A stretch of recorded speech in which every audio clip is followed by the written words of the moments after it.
Hi hello నమస్తే welcome back to our channel. AP deputy CM Pawan Kalyan ఇటీవల పర్యటనలకు ప్రాధాన్యమిస్తున్నారు. రాష్ట్ర వ్యాప్తంగా పర్యటనలు చేస్తున్నారు. అయితే ఆయన పర్యటనలో భద్రతా లోపం వెలుగు చూస్తుండడం ఆందోళన కలిగిస్తోంది. నిర్లక్ష్యంగా వ్యవహరిస్తుండడం చర్చకు దారితీస్తోంది.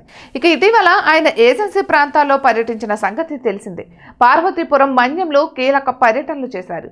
ఈ సందర్భంగా అక్కడ ఒక లోపం వెలుగు చూసింది. పవన్ పర్యటనలో నకిలీ ఐపీఎస్ అధికారి హల్చల్ చేసినట్లు గుర్తించారు. మావోయిస్టుల ప్రభావిత ప్రాంతం కావడంతో పోలీస్ యంత్రాంగం గట్టి భద్రత కల్పించింది. ఇక అదే సమయంలో యూనిఫామ్లో ఐపీఎస్ హోదాలో ఒక వ్యక్తి ప్రవేశించారట.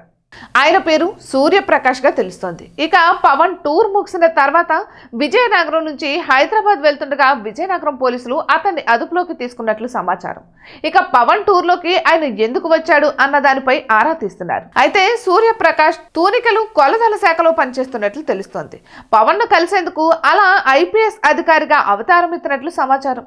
అయితే ఆయనకు పోలీస్ యూనిఫామ్ ఎక్కడ దొరికింది, పోలీసులు ఆయన్ను చెక్ చేయకుండా ఎందుకు విడిచిపెట్టారు అన్న దానిపై ఇప్పుడు చర్చ జరుగుతోంది. ఇక సూర్యప్రకాష్ ది విజయనగరం జిల్లాగా తెలుస్తోంది.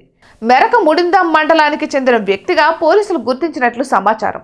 అయితే పవన్ కళ్యాణ్ ప్రాణానికి హాని ఉందని ఆ మధ్యన కేంద్ర నిఘా సంస్థలు హెచ్చరించినట్లు వార్తలు వచ్చాయి.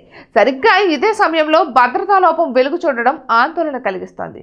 ఇక డిప్యూటీ సీఎం పవన్ కళ్యాణ్ భద్రత విషయంలో పోలీస్ శాఖ ఉదాసీనంగా వ్యవహరిస్తోందన్న విమర్శ ఉంది. ఇక కొద్ది రోజుల కిందటే పవన్ కళ్యాణ్ పోలీస్ శాఖ తీరును ప్రశ్నించిన సంగతి తెలిసిందే. అయితే ఇప్పటికీ కొందరు అధికారులు వైసీపీ పాలన నడుస్తుందన్న భావనతో పనిచేస్తున్న విషయాన్ని తప్పుపట్టారు. హోంశాఖ మంత్రి తీరుపై కూడా ఆవేదన వ్యక్తం చేశారు.